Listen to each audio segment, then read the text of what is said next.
Hello साथियों, नमस्कार। मैं राहुल सोलंकी आप सभी का स्वागत करता हूं अपने इस प्यारे से छोटे से परिवार समर्पण क्लासेस पर।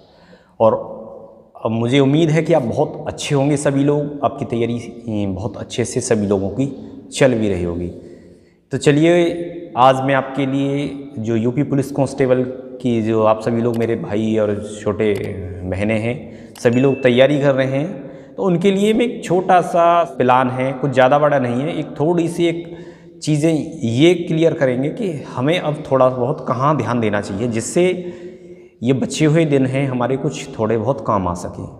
ठीक है, क्योंकि आपका जो पेपर है बिल्कुल आपके सर पर है और ये बहुत अच्छा मौका है आप सभी के लिए इसे भुनाने का, क्योंकि इतनी ज़्यादा संख्या में वैकेंसी आपको शायद ही यूपी पुलिस की कब मिले। ठीक है, और कुछ बच्चे ऐसे भी होंगे आप में से जिन्हें अब की बार 3 साल का एज रिलैक्सेशन है वो मिला होगा, तो वो भी बहुत ज़्यादा खुश होंगे इस चीज़ को लेके और अपनी तैयारी को बहुत अच्छे से सभी लोग कर रहे होंगे।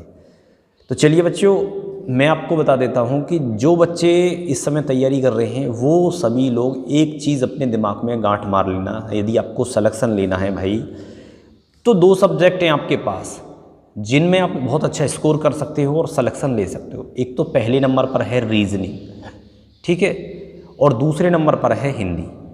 इन दोनों सब्जेक्टों को आपको बहुत अच्छे से करना है, बहुत ज़्यादा टाइम देना है दोनों को, क्योंकि आपके पेपर के अंदर सेक्शनल क्वालिफिकेशन का कोई रोल नहीं है। तो यहाँ आपको सबसे पहले प्रेफरेंस देनी है कि भाई सबसे ज़्यादा स्कोरिंग सब्जेक्ट और इजी सब्जेक्ट कौन सा है, तो वो है रीजनिंग।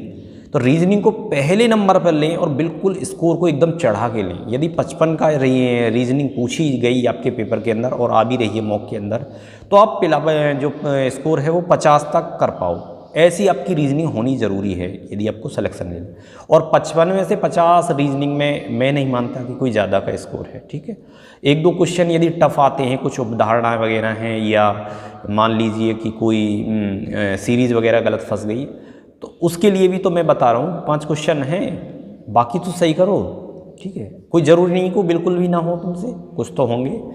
तो इसलिए 50 की रेंज में मान लीजिए 1-2 क्वेश्चन कम हो जाते हैं, कोई ज़रूरी नहीं कि बिल्कुल एकदम आंकड़ा लगा दिया 50 ही, मान लो 48 भी हैं, तो बहुत अच्छा स्कोर आपका रीजनिंग में मैं मानूंगा कि हाँ भाई बहुत अच्छा स्कोर है आपका रीजनिंग के अंदर। ठीक है, तो इसे इतना बिल्कुल आप लेके चलेंगे। ठीक है, मतलब किसी भी कीमत में आपका रीजनिंग का स्कोर 45 से नीचे नहीं जाना चाहिए यदि आपको सिलेक्शन लेना है। यदि 45 से नीचे आपका रीजनिंग का स्कोर गया तो भाई आपके ऊपर खतरे की घंटी बज चुकी है, ये मेरा मानना है। ठीक है, तो ये आपको अपने आप को रीजनिंग में इस हिसाब से आपको लेके जाना है। दूसरी बात मैं करूँगा हिंदी की। हिंदी भी हमारे पास एक अच्छा मटेरियल है जो नंबर हैं वो लाने का, और बहुत इजी है। ठीक है, और इतनी जल्दी कवर हो जाता है कि बहुत जल्दी सभी बच्चे हिंदी में और रीजनिंग में स्कोर करेंगे। तो आपको भी हिंदी में 30 के आसपास ही रहना है, 30 से नीचे आपको नहीं जाना है किसी भी कीमत में। ये आपके लिए सिलेक्शन की सबसे बड़ी एक जो है महक है सिलेक्शन होने की, जो आप दोनों में रीजनिंग में और हिंदी में मिलाकर यदि आप 80 के आसपास कर जाते हो, मान लीजिए 82-83 हो गए या 77-78 हो गए, बस 1-2 क्वेश्चन का ही मैं बताऊंगा। ठीक है, बिल्कुल नीचे नहीं जाएंगे। तो यदि इतना हम कर जाते हैं इन दोनों में मिलाकर, तो ये मान के चलिए कि हमारा लगभग काम 80% सिलेक्शन का हो लिया। ठीक है, बची हुई कसर हमारी जो पूर्ति करेगा वो मैथ करेगा, यदि हमारा मैथ थोड़ा बहुत भी ठीक है। ठीक है, तो मैथ में आप अपने आप को कैसे भी ढाल सकते हैं। कोई 10 क्वेश्चन तो मुझे लगता है कि हर बच्चा करेगा ही करेगा, 10 क्वेश्चन से कम तो शायद किसी का नहीं होगा। ठीक है, लेकिन जिसका 10 होगा तो उसकी जीके जरूर 20-25 होगी। ठीक है, तो ये एक फैक्ट है, क्योंकि कहीं ना कहीं तो उसका जो आउटपुट है वो निकलेगा ही, जो टाइम आप पढ़ने में खर्च कर रहे हो। तो अब यदि मैथ में 10 कर रहे हो तो आपको जीके में कम से कम 25 क्वेश्चन करने पड़ेंगे। ठीक है, और यदि मैथ आपका अच्छा है तो ये आपके लिए बिल्कुल सिलेक्शन को 99% करने में बिल्कुल मदद करेगा, क्योंकि जीके का कोई विश्वास नहीं है, किस टाइप की जीके पूछ ली जाए तो उसको लेकर थोड़ी दिक्कत हो जाती है। लेकिन मैथ में आपका हाथ थोड़ा ठीक है, आप 15 से ऊपर ले जाते हो स्कोर को, तो लगभग 100 की रेंज में तो आप इन 3 सब्जेक्टों के आसपास ही पहुंच जाओगे, 95 के आसपास और 100 के बीच में, ठीक है। तो बची हुई लीड जो है आपको जीके दिला जाएगी। जीके का इतना ज़्यादा विश्वास आपको रहना नहीं है। जीके में भी आपको 2-3 चीज़ों पर ज़्यादा फोकस करना है। हिंदी में सबसे ज़्यादा फोकस करना साहित्य पर, क्योंकि अभी रेडियो ऑपरेटर के जो एग्ज़ाम हुए थे उनमें साहित्य का जो पोर्शन था वो बहुत ज़्यादा था, ठीक है। लेकिन यूपी पुलिस का जो पैटर्न रहा है वो अपने पैटर्न से इसी हिसाब से चलती है, ठीक है। तो जो साहित्य का जो आपका पोर्शन है बहुत अच्छा देखने को मिलेगा, तो उस पर थोड़ा फोकस बना के रखें।